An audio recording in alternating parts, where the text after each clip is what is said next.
can you tell us like a little bit about your background and how you got involved with provision? Realized that a lot of construction companies really struggle understanding and identifying. Has it always been what it is right now, or it has evolved quite a lot since the inception? It's changed a lot. How much risk do you guys uncover when someone's uploading a pack of drawings? Risk is based on right. Like if you were not a constructor, Owen, like if you didn't have any construction experience, and I said, here's a pack of drawings, you may say like, I have no idea what I'm doing. This is risky. Are you suggesting that you haven't got product market fit, but you feel like you're maybe close? We don't feel like we have the best version of product market fit because it is a spectrum. Like I don't think it's binary.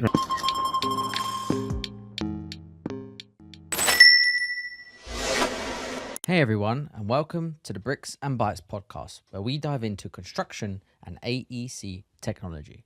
Before we get started though, if you're a startup founder or operator responsible for innovation in your company, or you want a deeper, more insightful look into technology in AEC, you won't want to miss our newsletter. From deep dives into particular technologies such as AI, robotics, design, software, and so on. Hot takes from investors betting big in AEC technology, and advice on building tech companies, including the stories and takeaways of the most successful AEC technology founders. Head over to www.bricks-bytes.com and sign up today to get this exclusive material straight to your inbox. And now for the episode. This episode is brought to you by Build Vision, transforming construction supply chain by bringing contractors, manufacturers, and stakeholders onto a single software platform. Visit buildvision.io to find out more. Hey everyone, this episode forms part of a series where we dive into the world of AI and documentation management. If you want to go even deeper, head over to bricks-bytes.com/downloads to download our extensive report. In the report, we cover a comprehensive analysis of the AI construction technology landscape, including detailed profiles of 5 leading companies. We break down their business models, growth, and unique technological approaches, essential intelligence for understanding where the market is headed and identifying potential investment opportunities. We explore an actionable framework for evaluating AI solutions, specifically distinguishing between true innovators and wrappers.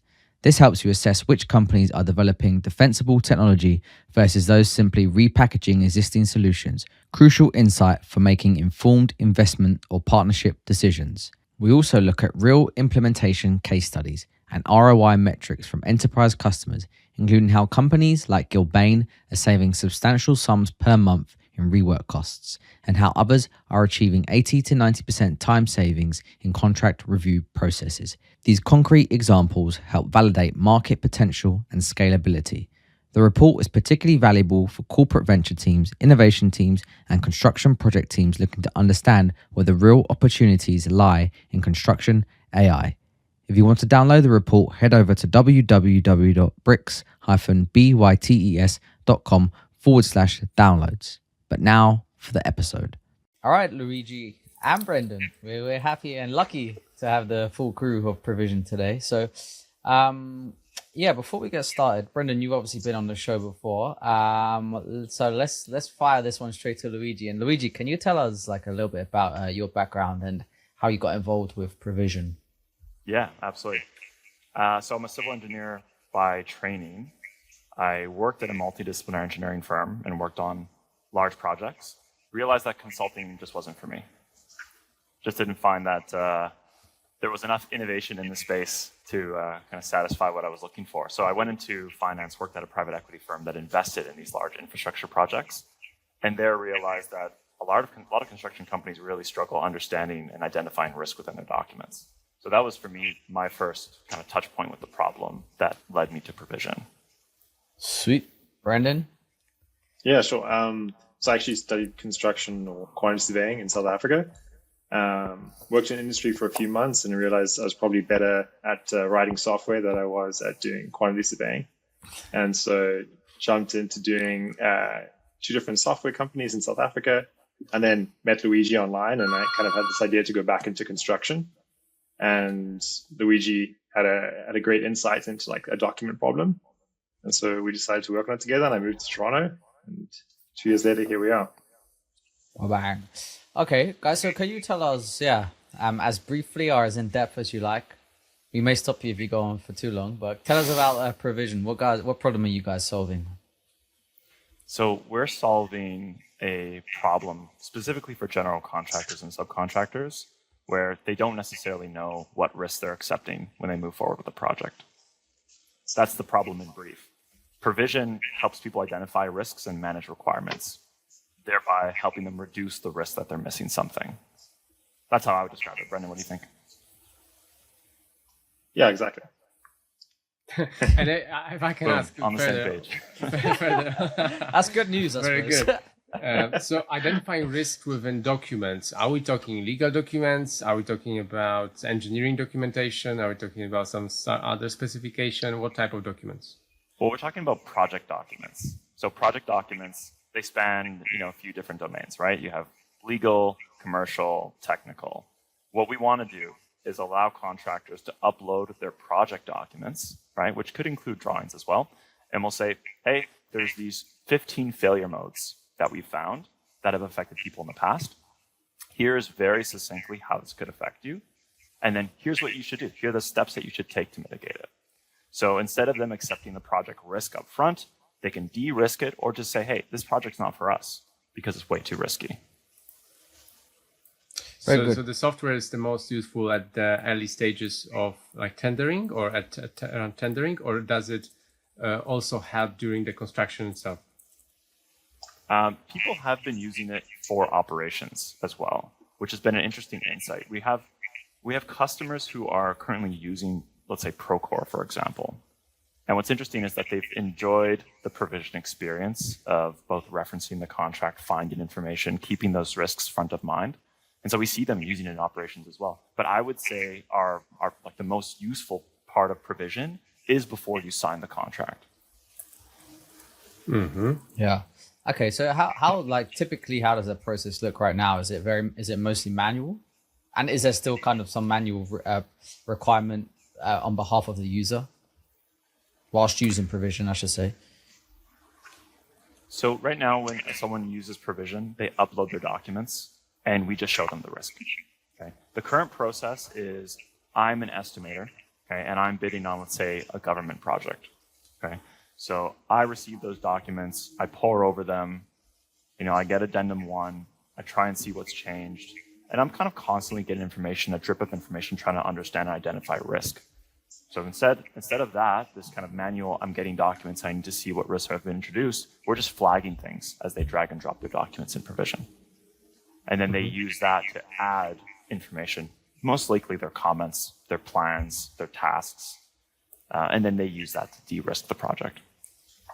Mm-hmm. De-risk in general, right? So would you say that provision is generally de-risking project risks? And if yes, why did you not decide to tackle a niche within, for example, reading risk on the drawings, engineering drawings, architectural drawings? We chose text-based because text is easier to read than drawings, at least based on the technology we had at the time. And because there are obligations that are being imposed on contractors, which are communicated through text. At the end of the day, when someone goes to dispute or is being sued, they're really looking at the text of the contract and saying, hey, you were clearly responsible for this. So we felt when we were scoping this problem, specifically by looking at the downstream effects of the problem, which are, hey, 2 to 4% of all CapEx is spent on delays and disputes. When you look at the evidence that's presented, it's really, here's what the contract said, here's what the spec said, here's a drawing note that we're going to hang our hat on. So, we look at drawings as well. Like we want to be able to do drawings in the future. Right now, it's really just drawing notes. But we felt that the biggest problem in the short term was the text. Okay. Yeah. Okay. So Luigi, like, how does it look when people on board with you guys? Is it just like almost like a plug and play solution where you buy a license with, excuse my ignorance in terminology, but you buy a license with provision, and then it's just like, upload your documents and here's all your risks? Yeah, so we have two models. One is where people pay by user, by seat, and one is when they pay by project. And so the simplest way to work with us is, hey, I want to buy, let's say, 10 projects. They buy those project licenses, and they drag and drop their documents in Provision. And that has always been the case, or you changed it because of some reasons or experience? Well, I mean, we've been iterating on the specifics, but basically from day one, we've had those two business models. Some work better with certain companies than others. For example, the really big companies, per project sometimes doesn't make sense because not every single project is risky, at least based on the risk that we find. But they still want to review projects. So it depends on the company. Mm-hmm. I also wanted to touch on the product itself. How has it always been what it is right now, or it has evolved quite a lot since the inception? It's changed a lot. So Brendan and I, and like Brendan can speak to this obviously, but when we first started, we were tackling basically like a document management problem for large infrastructure projects. Obviously, the market for that is much smaller than the small projects, right, that are more frequent. And we had some early success with a very large company, and then just found that it was going to take a really long time for us to iterate. So Brendan and I kind of went to the drawing board and tried a couple other ideas. Brendan built an API API product basically on a weekend that we started selling because we wanted to de-risk. Hey, we have this idea. Maybe we can provide this programmatic access to construction documents to developers. And we came up with the idea on a Thursday. Brendan coded it on Friday, and we started selling it on Monday. And we were able to de-risk that people wanted it, but again, there was a market sizing issue. When he told me it was done, actually, I thought it was a joke. I'm like, haha, yeah, you finished it in the weekend. That's really funny. But he absolutely did. So we've been iterating on the problem for before we landed on this iteration for quite a while. But it's really taught us a lot around building MVPs, testing your product, getting people to pay, and it's been invaluable. Like, Brendan, it'd be good to share the story about Ferrovial, for example, and how that led to a big product decision. They basically said, hey, can you guys build this thing? And we're like, Hemi and Hein, should we stay this weekend and build it? But it's something very fruitful. Sorry, Brendan, go ahead. Absolutely. And I think what's part of interesting for our story of the cycle is we kind of had this idea originally for what Provision is today. We tried to deliver that to market, and we kind of got a lot of bad feedback. We couldn't really figure out why people didn't want this. We went through several iterations of other ideas and then came back to this, and this turned out to be the right idea. So we kind of went full circle back to the original idea, which was this risk review platform that was going to understand documents.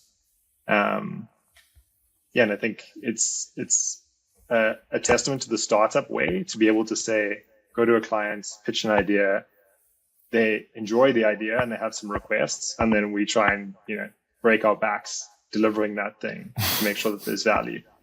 But now we can say at least that we've gotten far enough with big clients that the value is being delivered on the risk review portion of it, and now we can extend that to other workflows and think about the next steps. So you guys mentioned that there was a market size issue in terms of that there's only like 100 ENR companies or something like that, right? So this is the market that you were trying to pitch at the early stages. So large companies, right? So originally, when we were talking about infrastructure projects are, they're usually procured in some type of alternative financing procurement methodology.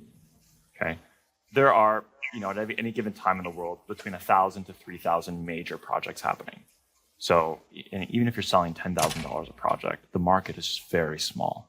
Okay. Mm-hmm. Also, what we realized really quickly is that if you want to provide value to a project of this size, number one, it's collaborative in nature, and so you have to speak to dozens of people. Very challenging to sell.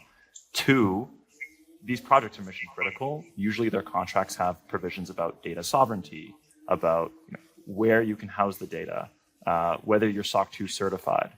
And so while we had a product that worked, there's a reason why companies don't go enterprise first. It's because it's so much more overhead intensive. So we thought we were just killing it, right? When the first time we built this product, and sold to a large, Fortune 500 company that does some infrastructure. Like, this is easy. I don't know what everyone's complaining about. I remember us talking about this actually. We said it was like a religious experience almost. We were like, this is great, it's going so well. Like everything's so great. Yeah. Exactly. Not only was it like easy, they said, can we buy 10 more? And we're like, Just a quick pause. If you're finding this valuable, we've got a comprehensive report that dives even deeper into AI in construction documentation management. From market analysis of leading startups to real ROI metrics from enterprise implementations is your guide to understanding the AI construction documentation management landscape. Download it at www.bricks-bytes.com/downloads. Now back to the show. why is everyone complaining about startups? This is so straightforward. Why could you not just raise the prices and say this is so complicated that the cost needs to go up? And like price sensitivity at that. So it was a brand new product that had not existed before. And so when you're testing prices, you really want to go by like every customer. And at least from our perspective, we say, okay, 10,000, that was acceptable. They didn't even blush. It's clearly too low. Let's go to 20,000. Let's go to 30,000. The problem is that we encountered is that to sell each one of these customers took us like 6 months. So we just could not iterate fast enough. And at one point we were looking at each other during YC and we said, if we continue down this path, we're going to spend 9 months and we'll only be able to get one iteration. So we took a very conscious decision to say, if the market is a spectrum of project CapEx, the most expensive project on one side and a small installation on the other side, we are targeting the farthest end, the largest CapEx projects, where we can't iterate fast enough. Let's go to the most representative project CapEx, something mid-size, things that happen very repeatably. Let's iterate there and take those learnings and apply it to the market. So we made a very conscious decision about which part of the market we were addressing just to index on iteration. Smart. Yeah. So how much risk do you guys uncover when someone's uploading a pack of drawings? Because I assume that it would be difficult to say like, here is an exhaustive list and there's nothing missing from here and that's everything. Absolutely. Risk is based on your perspective as well, right? Like if you were not a constructor, Owen, like if you didn't have any construction experience, and I said, here's a pack of drawings, you may say like, I have no idea what I'm doing. This is risky. But to an experienced contractor, there may be very little risk. So what we try and do is showcase risk in the form of things that can go wrong. We don't quantify it with dollars, but we do give you a high, medium, low, depending on what the market would say, right? The market expectation of this risk. So for example, a very specific example is a feature that we're soon to be launching that identifies conflicts. You may have a spec section that says, contractor shall provide HVAC. And then you may have a drawing note that says HVAC to be provided by others. Okay, that's a conflict. And so we would say, hey, these two sections conflict. Now, is it a risk? Depends on your perspective. For the contractor, it actually may be an opportunity. But we classify that as a risk. It's really something that's wrong in the documents, right? But we present it to our clients and we'll say, hey, these are the things that you should be aware of. You action it the way you want to. And we do that with a lot of other things too. That's a very technical, specific example. But we could go to a non-technical example and say, hey, this contract requires you to perform inferred scope. Scope is not necessarily explicitly mentioned, but that could be inferred.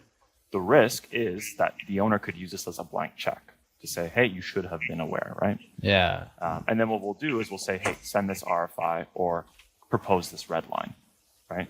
But the risk, some contractors accept that risk and be like, yeah, inferred scope is there all the time. But we're making them aware. And contractors who run P&L, they just want their team to be empowered to say, okay, if we're going to accept this risk, I just want to be aware. And I think that's the important point for us is like, we're not at the moment trying to replace expert opinion about what is a risk and what isn't a risk. We're trying to make sure that you're aware of everything that could go wrong and raise that sort of minimum viable risk that your team is going to uncover. Because inevitably when you miss that risk and it doesn't get written down, it doesn't get put onto the risk register and doesn't get tracked, that's when you miss it. It's not because your expert opinion is incorrect necessarily. So is it a matter of like you guys are saving a I don't know, let's just say like to review a whole pack of documents, some probably takes someone, actually, there's probably an infinite time that it would actually take someone to review a whole pack. So I don't know, is it possible to quantify perhaps the amount of time that you save people by using provision? Yeah, if we look at major projects, we typically say that people are saving time depending on the workflow. So for a major project, people are usually doing very specific workflows around document review. And that may be, for example, generating a comment table, which is a collaborative exercise where the team goes through all the document requirements, they find issues, they suggest red lines. We can save the contractor there minimum $15,000 per project, because otherwise they're getting an external counsel to do it, or it's a manual coordination process, and that's a workflow automation that we have. For contract review, we have a few things that help people save time. One is, if I get an addendum, typically estimators or whoever's driving that process has to reconcile that document. So Brendan's built a system that automatically does it, so that the contractor can just see, oh, this change was introduced, but I can actually see it on my base document, which before was a very cumbersome manual workflow. That in itself has time savings. But we generally don't lead with time savings, because the retort back to us is, I have these people employed anyway. What we usually sell as the value proposition is, hey, you are spending a percentage of your revenue on disputes, right? Capital D or lowercase d disputes. Wouldn't it be amazing for every dispute that you have to turn that into an actionable lesson learned that you can program into provision?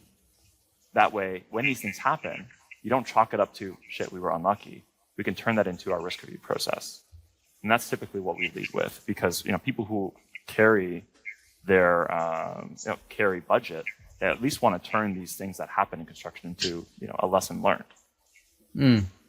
So I'm curious, when you work with the customer, or when customer works with provision, and they get the list of potential risk items on the blank page, then do you leave them with this risk list, or you do something with this risk list for them later on at later stages? And if no, are you planning to do something with this at the later stages of the project for them? Right now, when people see risks, they're commenting on whether they want to accept the risk or not. And then they're typically tagging team members and making a plan, right? Like, hey, I see that there is this risk regarding sole source suppliers. Okay, so there's a sole source supplier. It's a government contract. The risk, it's actually more of an opportunity. But if I go to the government and say, hey, you should actually consider adding another supplier because it'll increase the competitiveness, then that's actually an opportunity for a contractor. We can give that information, but they're putting in the context. So right now, it's kind of like, here's the risk, do what you like. But eventually, what we'll do is say, here's the risk. Here's the automated RFI that you can send, depending on the procurement of the project. Obviously, some of them just don't make sense. Or here's the red line to the section. Or here, add this to your risk register. So right now, it's very much here's your risk, but going deeper into the workflow is the plan. Okay, so you mentioned, Luigi, earlier, I think that also companies sometimes often use provision for later stages of the project. But would you be able to classify it in percentage? Let's say 80% of customers are using provision for tender purposes and 20% for during the construction, or that's not that simple to establish? Yeah, no, we could, but I would say the majority of customers use this for pre-construction. Mm-hmm. Sweet. Okay, how many employees do you guys have? So we have 8 currently with contractors. Very lean. Say it again. Very lean. Yeah, lean team. Mm-hmm. Absolutely. So we have 8 on the team, roughly divided between software engineers and sales and product. And then we have contractors as well. Mm-hmm. And where are you with the business right now? Do you maybe if you can speak about the customers, of growth of the business, give us any numbers if you can share. Yeah. So we're cash flow positive, which is great for a pre-seed startup. We raised a pre-seed right before YC, and have always been very conscious about spending money. Because Brendan and I are very, very aware of what product market fit looks like and what we currently have now. We say we're definitely on the path, But we're really iterating on product market fit to make people love what we're selling. So the YC advice there is you keep the team lean until you're sure you have product market fit. And so we're very critical about ourselves. And we know that people want this, but there's always things to iterate on. It's not very simple as like, here's the problem, here's the solution. It's what is that solution? How do you position yourself when you're selling that problem? There's a lot of aspects of it. So we raised just under 2 million pre-seed, now cash flow positive. Compared to when we raised cash, we only have a couple $100,000 left. So we're in a really, really good financial position. We're just continuing to iterate on our positioning and the product. Very technical question. Is cash flow positive? Does cash flow positive means profitable or not? Cash flow positive means we're making more money than we're spending. Okay. Very good. So neither here or there. But you could be, right? How about you mentioned product market fit. So you guys, are you suggesting that you haven't got product market fit, but you feel like you're maybe close? We don't feel like we have the best version of product market fit because it is a spectrum. Like I don't think it's binary. So I don't think we have the best version of product market fit yet. Why? Well, because you see it in sales cycle. You see it in conversations with other segments of the market. The market is also not homogenous, right? Like it is different. And so different markets, you may have product market fit with different market segments. So for example, I could see that in the Canadian segment, when there's a supplemental condition, I think we have product market fit. Okay? But in the US market, in the public sector, I don't think we do. So it's actually a nuanced conversation around which segment are we serving and whether we have product market fit with them. Also when you look at the customers, you can divide up your customers too, right? You got the large GCs, the top 100 ENR. Then you have your SMEs, you have your 3-person shops. We may have product market fit with some of them, probably around the mid segment, but not with the other ones. And so as we look at each segment, we're critically assessing like how fast is the sales cycle here? Do we see a genuine need or is it a nice to have? And so Brendan and I get together really frequently and just ask ourselves these very honest questions. And then if the answer is no, we say, okay, well, what's the plan? What's the feedback? Let's consolidate all the conversations we've had with this type of person and let's iterate on the product. And so that's the benefit of having a lean team is that you can actually iterate on your product much faster. It's like Brendan and I, we work in person. He's just in the room next to me because this office it's only available for 3. This is the sales office. That's the software engineering office. But we get together and we'll look at the problem and we'll say, what's the fastest version of the solution that we can get out? And let's try and build it in 2 days and see what our customers think. But if you have a really big team, that becomes really challenging because now you're managing, 20 plus people. So these decisions are really intentional, but we're really indexing on iterations. Moving fast as you can, possibly can in the construction industry, which is probably easier said than done. You mentioned some partnerships. One you guys announced with Ferrovial. And you also mentioned earlier that was like more of a, did you say like a custom solution? I'm maybe butchering your words. Not a custom solution, but it was an insight that we got from talking to our customers that was basically a request from their innovation team, which led to where we currently are now. We were basically talking to their innovation team at the time and they'd be like, oh, it'd be great. It's like if I can do this one thing that I've heard from my team. And Brendan and I stayed late on a Sunday and just built it. And we showed him on Monday. He's like, oh my God, this is exactly what I wanted. But that really paved the way for this partnership. But that happened, Brendan, when was that? That was like last September. That was a while ago. Yeah. And so like but obviously a lagging announcement is well, we worked with them basically on a pilot before we went to this stage. Yeah. How do you guys think partnerships are important in terms of growing awareness of products like yours? I mean, partnerships are great if you use them the right way. We look at partnerships with some of our existing customers, and the results are really nonlinear, right? Like we have a partnership with Elliston, and they've been amazing advocates for the product. Not because they have to, they're just telling everybody about how they use provision, and we've implemented with them, in the largest sense, right, across all the possible use cases, and that's been immensely helpful, right? Not only because they're giving us feedback in near real time, but also because when you make a customer happy and you're solving a real need, they end up telling people, which is great. And last week I had 3 conversations where they said, oh yeah, Elliston, this particular person within facilities management was talking about provision, or this person within major projects was talking about provision. I'm like, that's great. They were saying good things. Plus, it's not. I just wanted to say, I think it's also from our perspective as a startup, especially in Contech, it's quite hard to access the workflows of people who are busy, who are building massive projects, who are stressed all the time. So for us as a company, we're good at building product, but we don't necessarily have the insight of the people working in the field every day.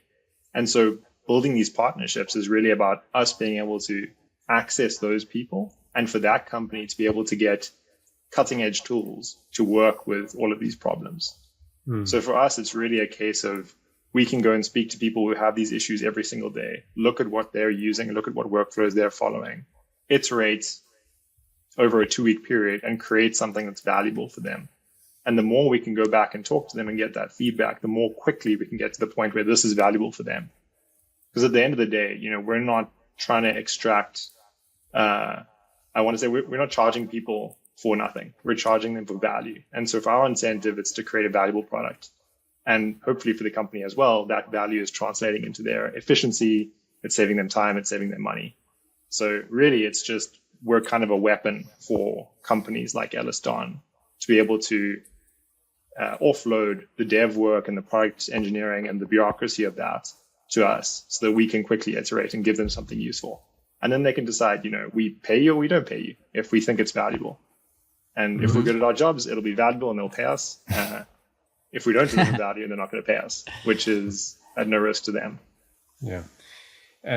What are main reservations from customers' point of view when they think about using document management software based on your experience?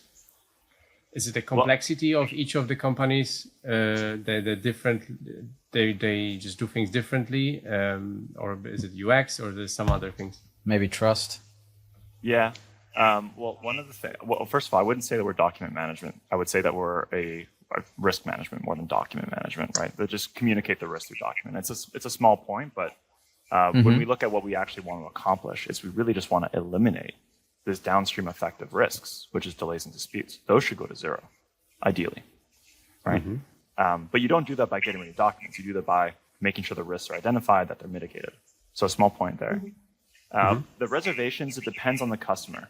If you look at a subcontractor, you'll see a material portion of the market that says, hey, this is useful, but I don't have any negotiating power, so I can't do anything about it. So there's no point in me knowing these risks. A material portion of the market says that in the subcontractor market. Okay? In the general contracting market, there's a question like, oh, well, can I trust you guys to make sure that these documents are safe? We're SOC 2 certified, type 1, type 2. We take all the measures that any prudent steward of your data would take, and then some, and then we'll back it up as well. So that one you can mitigate. It's really a question of like, where's the ROI, right? At least during the initial pitch, it's like, sure, you're finding me these risks, but how does this save me money? And ultimately, what we find being the most powerful solution, or the most powerful way to address that, is by saying, to my earlier point, hey, you're spending money on delays and disputes. Let's make sure that these lessons are actionable, that we can now bake into your risk review process. Because if you think about why a construction company is good, it's just that they have all the war stories from their experienced people who can say, hey, watch out for this situation because I've experienced it before. And now we can actually import that onto provision so that when those people leave, because it's invariable that they will, and people are retiring, the people with war stories, they leave. Let's bake that into a process so that your company IP can actually be replicated project by project. And that's where we find it's a little bit more of a qualitative conversation, but still very meaningful to somebody who has P&L. Are you guys AI company? We use AI. Whether you're an AI company, I think depends on there's no real definition, right? Do we have a proprietary data set? Yes. Do we use AI in a lot of our workflows? Yes. We market ourselves to our customers. They don't actually care whether we're AI or not. They just care about the result. So I would say yes, because we use AI in every single process and we have proprietary data sets. But when we're marketing ourselves to customer, I don't lead with like powered by AI. I say we're a risk and requirements management solution because, that's what people see. But when they see solution, like, oh, this is like ChatGPT. I'm like, yeah, to a degree. But also, it's like such an odd phrasing because, like, when do we ever define companies by the way that we implement the software? It's this weird thing that we've done where like every company is an AI company now. It's like, was I previously like a cloud company just because I use cloud software? Like, no. Are you an SQL company? Are you a MySQL yeah, exactly. company? Yeah. Like we're a Postgres company, actually. Yeah. Actually, we're a NoSQL company because that's the important part. I think the delineation, it matters when you're talking to investors. Obviously, that's what I was gonna say. You guys need to work on your investors pitch. Yeah. Yes, we are. Yeah. The funny thing is, investors care, but the real good investors can see through the noise, right? Because if you have .ai at the end of your name, it doesn't really matter. It's like, do you have true defensible tech? The really interesting thing that Brendan and I've seen is like their technology actually matters quite a bit, right? Your ability to offer a better product for cheaper is 100% depending on your technology. And so, it doesn't matter what our customers think about being AI or not. They just want the solution. And then Brendan and I really think through like, how are we going to do this? And then Brendan just builds a remarkable solution. But the ability over the weekend. What's that? Over the weekend. Over the weekend. Right. Sounds like a part-time job, Brendan. It doesn't feel like a part-time job. But I'd agree with that as well. I think that, the key point about, I suppose, being quote unquote an AI company now is like, are you using AI to deliver novel solutions that aren't just status quo for what they were for the last 20 years? And I think in that way, Provision is, we're doing things that you couldn't do before, and we're using AI to accomplish that, which is true. So I think from that perspective, we're an AI company through and through. Yeah. On the technology, you mentioned defensibility. How do you guys tackle and how do you remain, how do you sort of prevent some big company or crazy AI something coming in and just building what you guys have planned? Well, a lot of the insights actually take place in terms of the workflows that we're automating. So, one level of defensibility is like, who knows their customer the best? Okay. And we talk to our customers so much. I personally have 3 to 4 conversations with our customers a day, and we've been doing that for the last 2 years. So all of that just strengthens our ability to understand our customer, understand what they care about. I mean, that's one level of defensibility, right? But people can go talk to customers. The thing is that like people in construction don't want to speak to you generally. Everyone's very busy. So our ability to talk to our customer, I do actually think is an advantage. I think the other advantage is, Brendan builds solutions on weekends, right? How quickly can you move? How quickly can you see technology come to market and action it? That speed is that speed is defensibility, right? Like there's a reason why the traditional knowledge is big companies move slower.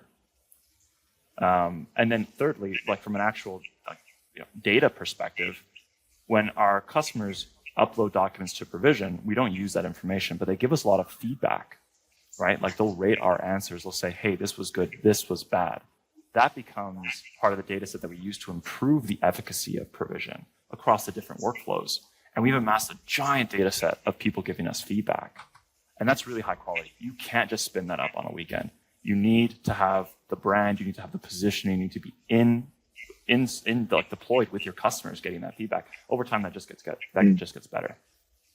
How do you use this feedback from LLM's point of view, if at all?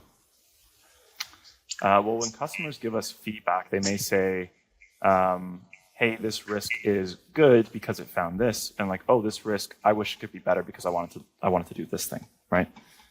We'll take that desire, this is what they want to do, and we'll translate that to an insight which makes its way into the product. Or it could be, hey, this is good. The better answer is this. And then we'll say, okay, we need to look at this one again and say, what's the best version of this answer? So it's really just a faster way to get customer feedback. Yeah. Luigi, I just want to ask one more question on sort of like provision. Then Brendan, I wanted to ask you about like the current state of play with AI and in construction, how you guys see it. Luigi, on fundraising, are you guys currently, is it in the plans? Are you currently raising? What's the situation? You mentioned a pre-seed maybe 2 years ago now. Yeah, we did a pre-seed 2 years ago. Like I mentioned, cash flow positive. We're actively thinking about it, but we're still indexing on fast growth. So right now it's really secondary to fast growth. And that's really the only thing that we're really thinking about. Between Brendan and I, like we meet daily to talk about our current initiatives and our OKRs for this quarter. Fast growth is always number one. So that's in the cards in the short term. If we need to raise to be able to do that, then we'll relook at it. But currently, no immediate plans for raising. Cool. And fast growth means more customers? Fast growth means at least 20% month-on-month growth. Maybe you can elaborate on this and perhaps give us or to our listeners founders generic advice on why did you choose not to go with the fast growth, and why did you choose your current path? And yeah, I find that most of the founders, they focus, if they have ability, they raise and they focus on growing the business and go to market, etc. You sound like you chose different path. Can you maybe elaborate on that? Well, we still index on growth. Growth is still the number one thing, but growing before you have PMF, in our mind, doesn't make a lot of sense. If you don't have PMF, if you don't know that you have a short deal cycle for good ACV, then it doesn't matter how much money you raise and how, like you can buy sales, right? Like you can raise X million dollars and get some type of recurring revenue that way. But I'm not sure it makes a fundamental business. Right? To make a fundamentally good business, you need to have a product that people really, really want, and people have to buy it for a good price. And that's what we're indexing on. So, we could raise now, but until we feel like we've cracked the growth code and we got PMF, I'm just not sure there's a point. We have enough money to do it now. Also, at the end of the day, you want to own a material part of this business. Like we're not necessarily in this because we want to raise a shitload of money. That's a means to an end. That's my opinion. Brendan, what do you think? Yeah, absolutely. Yeah, I think it's exactly. And like, if you think about like any product business, there's a sales funnel and the product bucket, and retention in that product bucket is basically how much money you're going to lose in the sales funnel or make an ROI on. So if our retention is not really good, which is akin to PMF and like how good our product value is, there's no point in spending a ton of money on sales and marketing. From technology point of view, what are you guys working on right now, and what would you like to accomplish, let's say, 2 years from now? Well, I think the way we look at it at the moment is, we're focusing on risk automation and being able to give people a benchmark for risk across projects. We see that being a workflow in part of what construction back office looks like. And there are a ton of those workflows. And so we want to look towards different workflows within that to automate and hopefully raise the bar for risk and make less mistakes and save time so that you can do more projects as a construction company with less risk. And so from a technology perspective, we're really seeing two things emerge within the AI space. And that's one, companies are doing foundation models. They're spending a lot of money on training. They're spending a lot of money on architecture research. That is a highly capital intensive game. And you kind of need to, in some ways, outspend your competitors to get to that architecture first, or to get to that document corpus first, to get that first trillion tokens or that next trillion tokens, and then clean that. And it's super expensive. The other side of it is companies that are essentially using foundation models in existing businesses or to deliver novel solutions. And we're more in that space. So we're really looking at the clever usage of smaller data sets to fine tune models, to look at different pipelines, to amalgamate that with older school techniques, because machine learning has been around since like the 50s in this current form. So it's not new necessarily. Transformer models are new, but there's a ton of other stuff that you can use in this space to deliver really cool automations for construction, for risk automation, for a ton of back office workflows. So from our perspective, we're really looking at, in some ways, like the way we phrase it internally, which is maybe a little grandiose, but is like the factory of innovation. We're trying to create processes to understand these workflows from the customer's perspective and be able to automate and deliver those things so that they're more valuable to people, rather than just like thinking about this one thing. We're trying to really generalize our approach to how we solve those problems. Mm-hmm. And like from ultimate point of view, can you like visualize how the product would look like as an ideal product from customer's point of view? Do you mean now or in 10 years? No, like it's in the future. Like what's the ideal product from customer's point of view in terms of maybe Luigi, you want to touch on a few things and I can add in there. Yeah, I look at it two ways. One is what's the result, and then one is what does it look like. The latter, you don't know, because you have to build it, and then customers will tell you whether they want it or not, right? But I can tell you from an output perspective, the industry spends a lot of money on delays and disputes, right? That's a symptom of the problem. That should go away. Ideally, a lot of that money is being retained by subcontractors and contractors, and that's no longer money that's going to lawyers or going to arbitration firms. Ideally, right? That money should be retained. If that's the case, then profit goes up, they can reinvest in tech. I think that'll be a virtuous cycle. That's ideally what we want to do impact-wise, is completely eliminate that problem. What it'll look like, we're not sure. I think it's a good answer. Cool. Brendan, what's the latest trends in AI that you guys are exploring at the moment? I mean, this question doesn't age well, by the way. So. Yeah, it never does. It's hard to make predictions and talk about trends, but I suppose, like I said, the biggest thing that seems to be coming out of a lot of the companies that we speak to, being inside the YC network, we get access to a lot of companies trying different things. And the majority of companies seem to be on the side of not building foundation models for the most part, and rather leveraging that intelligence in custom pipelines. So using a mixture of different things to achieve novel results. A good example is like, and maybe this is less connected to construction, but more connected to code, is, there's a lot of code-related AI tools now, like GitHub Copilot and that kind of thing, which helps software developers write code. There is more and more every day, really, different pipelines where you're able to say, okay, well, check my security on every single PR.